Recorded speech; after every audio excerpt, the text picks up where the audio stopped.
Nuclear chemistry के MCQs देखे। Number 1, the phenomena of the radioactivity was discovered by. Number A Rutherford. Number B Henri Becquerel. जो radioactivity है वो किसने discover की थी? रदरफोर्ड नहीं है। नंबर बी ऑप्शन ठीक है, हनी बेक्रेल ने 1896 में इजाद की थी। दूसरे नंबर पर, विच of the following does not contain material particles?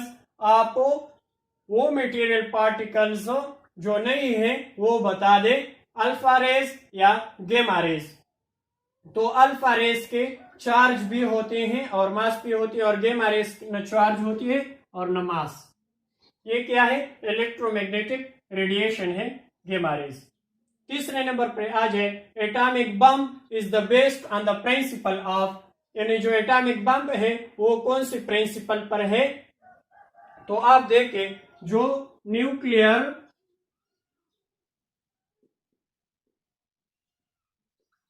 Fusion है वो दो न्यूक्लियाई बनके लार्ज न्यूक्लियाई बन जाते हैं, दो स्मॉल न्यूक्लियाई।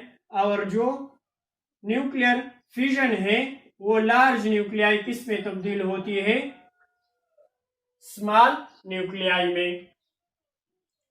तो जो एटॉमिक बम है वो क्या है? न्यूक्लियर फ्यूजन, यानी लार्ज न्यूक्लियाई किस में तब्दील हो गई? स्मॉल न्यूक्लियाई में। नंबर 4 पे आ जाए, hydrogen bomb is based on the principle of. जो हाइड्रोजन बम है वो कौन से प्रिंसिपल पर है? हमने बताया था। तो जो एटॉमिक बम है वो न्यूक्लियर फ्यूजन, और जो हाइड्रोजन बम है वो क्या है? न्यूक्लियर फ्यूजन, यानी दो स्मॉल न्यूक्लियाई बन के क्या बन जाता है? Large nuclei. नंबर 5 पे आ जाए, which of the following have highest ionisation power? वो नंबर ए पर अल्फा रेज, नंबर बी पर बीटा रेज, यानी वो रेज बता दे जिनके आयनाइजेशन पावर क्या हो? ज्यादा हो। तो कौन सा है? Alpha raise. अल्फा रेज की जो आयनाइजेशन है, पावर है, वो ज्यादा है बनिस्बती बीटा रेज के। Number 6 MCQ, the penetrating power of alpha particle is. जो अल्फा पार्टिकल्स है उनकी penetrating power, number A more than beta rays, यानी बीटा रेज से ज्यादा है। Number be less than beta raise, तो जो अल्फा पार्टिकल्स हैं वो less than beta raise. Penetrating power of alpha particles less than beta raise, और जो बीटा रेज है वो लेस देन गेमा रेज, यानी गेमा रेज की पेनिट्रेटिंग पावर सबसे ज्यादा है, उसके बाद बीटा रेज है, उसके बाद अल्फा है। Number 7, which of the following are not deflected in the electric field? वो बता दे जो इलेक्ट्रिक फील्ड में डिस्टर्ब नहीं होती। Number A beta rays, number B gamma rays. जो बीटा रेज होती हैं उन पर नेगेटिव चार्ज होती है और वो पॉजिटिव की तरफ चलती है, और जो गेमा रेज है वो अनचार्ज रेज है। तो कौन सा ऑप्शन ठीक हो गया? बी।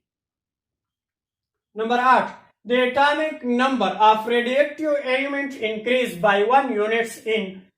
वो कहते हैं कि एटॉमिक नंबर रेडियोएक्टिव एलिमेंट्स किस में इंक्रीज होती हैं? सिर्फ 1 यूनिट।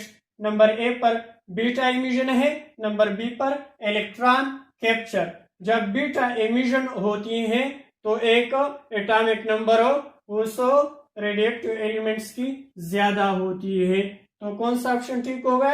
Beta emission. अगर एक एलिमेंट्स है वो वाई में तब्दील करते हैं प्लस बीटा इमिशन, तो क्या होगा? y पर एक एटॉमिक नंबर ज्यादा होगा। तो कौन सा ऑप्शन ठीक होगा? Beta emission. Number 9, a beta particle is the same as a R N, यानी बीटा पार्टिकल्स हैं वो किस की तरह है? नंबर ए इलेक्ट्रॉन की तरह या प्रोटॉन की तरह? तो ये इलेक्ट्रॉन की तरह होती है। तो हमने बीटा इमिशन अभी पहला पढ़ा है। Number 10, the first nuclear reaction studied by Rutherford was, Rutherford ने सबसे पहले न्यूक्लियर रिएक्शन कौन सी निकली? नंबर ए पर नाइट्रोजन प्लस हीलियम यानी ऑक्सीजन प्लस ड्यूट्रियम, उसके एक्सपेरिमेंट से ये निकला। नंबर बी पर नाइट्रोजन प्लस हीलियम जब उसने मिलाया तो उससे ऑक्सीजन प्लस हाइड्रोजन निकला। तो आप देखें नंबर ए पर ड्यूट्रियम, तो उसके जो प्रोडक्ट थे उसमें ड्यूट्रियम नहीं आया था, उसमें हाइड्रोजन और ऑक्सीजन मिला था। तो कौन सा ऑप्शन ठीक हो गया? Number B. MCQs number 11, nuclear force exist between, यानी न्यूक्लियर फोर्स जो होती है वो किसके दरमियान होती है? Proton plus neutron, proton plus proton, neutron plus proton, या ऑल ऑफ दिस। तो जो न्यूक्लियर फोर्स होता है वो प्रोटॉन प्लस न्यूट्रॉनों के दरमियान भी होता है, प्रोटॉन प्लस प्रोटॉनों के दरमियान भी शॉर्ट टाइम्स के लिए होता है। नंबर सी, न्यूट्रॉन प्लस न्यूट्रॉनों के दरमियान भी होती है।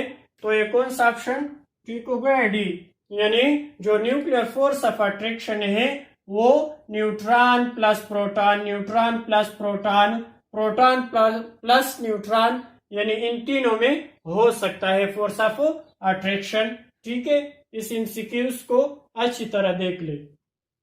Number 12, the end product form by the disintegration of the elements lead, वो कहते हैं कि एंड फॉर्म ऑफ प्रोडक्ट्स कौन सा मिलेगा? जो डिसइंटीग्रेशन ऑफ एलिमेंट्स लीड की। तो लीड के बाद हमें नंबर ए चॉइस पर दिया है लीड 204 और 81 वाला, और बी पर 206 और 82 वाला। तो ये तो ए हो नहीं सकता, तो कौन सा ऑप्शन ठीक हो गया? B.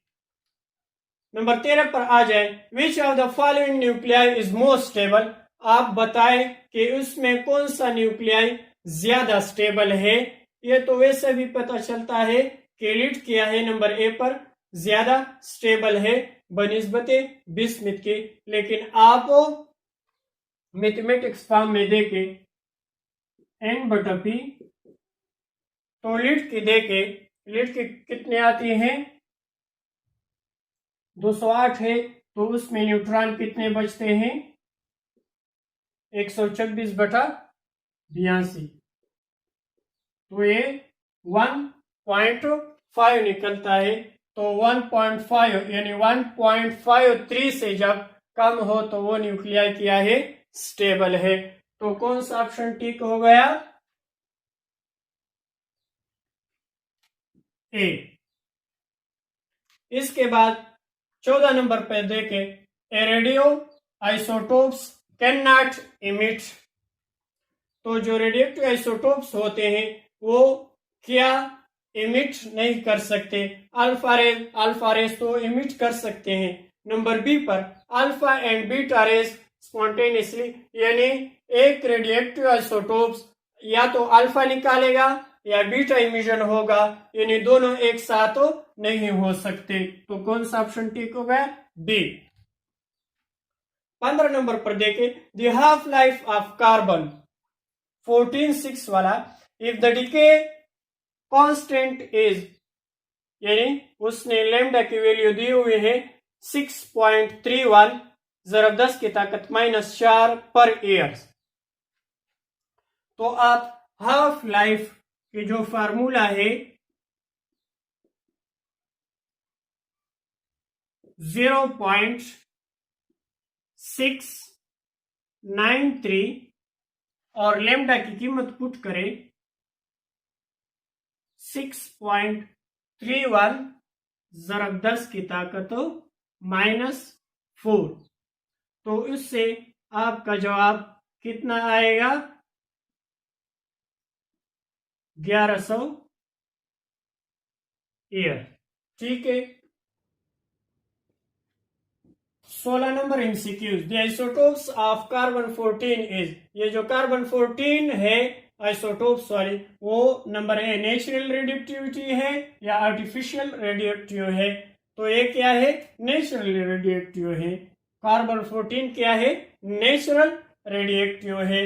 Number 17, the small quantity of radio isotopes of iodine mixed with an organic dye is injected into the body of the patient to detect।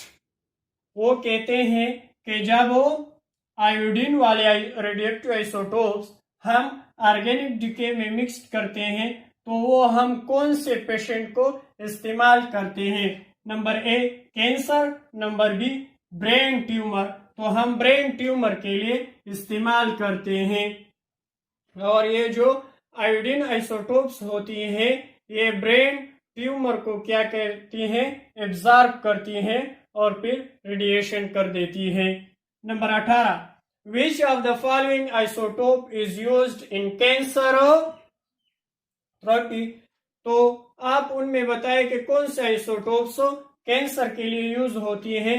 तो नंबर ए पर कोबाल्ट 60 और नंबर बी पर cobalt 58। तो कौन सी है? Cobalt 60 हम cancer के लिए इस्तेमाल करते हैं, ये तो आम है। Number 19, which of the following give information about the functioning of thyroid glands? तो आप उनमें बता दें कि हम थायराइड ग्लैंड्स की जो इंफॉर्मेशन है वो कौन से आइसोटोप्स पर करते हैं। Number A iodine 131, number B cobalt 60। Cobalt 60 तो कैंसर के लिए इस्तेमाल होती है, तो क्या आता है? A iodine 131। 20 नंबर पर radioactive of sodium in the form of sodium chloride is use to detect. हम जो सोडियम है रेडियो एक्टिव आइसोटोप्स, वो जब सोडियम क्लोराइड होती है तो वो कौन सी यूज्ड होती है? उनमें कौन सी यूजेज हम इस्तेमाल करते हैं? कैंसर के लिए या ब्लड सर्कुलेशन के लिए? कैंसर के लिए तो नहीं करते। कौन सा ऑप्शन ठीक है? बी नंबर, ब्लड सर्कुलेशन के लिए हम इस्तेमाल